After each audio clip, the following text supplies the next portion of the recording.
I've been having major technical difficulties and have not been able to get the Big Board stream out there on YouTube, so let's take a look at it here.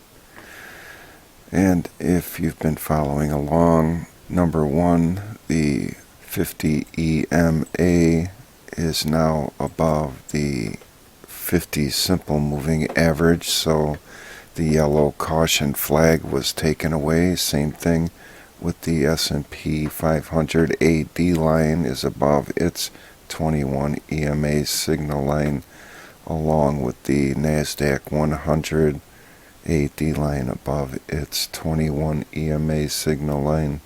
So these are all good signs. The only thing left is the 21 EMA is slightly below the 20 EMA but can change quickly.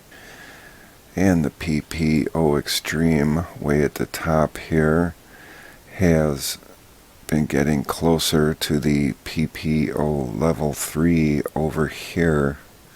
So that's poised for a breakthrough to the upside to go after the PPO level 2, 10.04% above zero. Through all of this, price has not been able to make it past the PPO level 1, 13.13, so that's the ultimate goal right there. And most importantly, way up in the upper right hand corner here is the NYSE traditional McClellan breadth oscillator to get back to zeros. And since we're on Hindenburg Omen watch, this will need to be followed closely, as there was a really close Hindenburg Omen signal for the 2.8%, but it could have been considered a lesser Hindenburg Omen for the 2.4% at that time. So we'll take a close look at the NYSE traditional McClellan breadth oscillator to zero level there every day and follow the rules for the Hindenburg Omen to see if it can trigger when it's above zero, which is where I like to catch it, especially after having a lesser Hindenburg Omen signal triggered when the MCO is under zero and all the rules were met. So what these numbers translate to in the NYSE traditional McClellan breadth oscillator to zero is this 538 is what it will take for the current trading session for the MCO to get back to zero.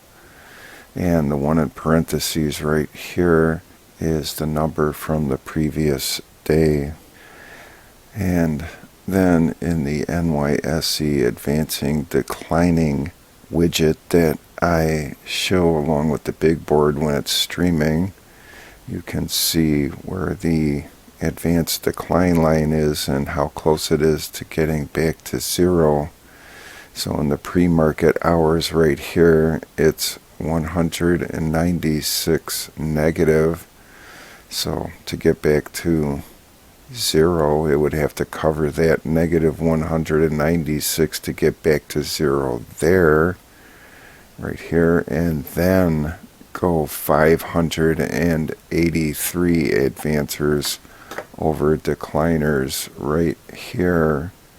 So first it has to get back to zero down here, and then we count and look for it to get 583 advancers over decliners to get back to zero.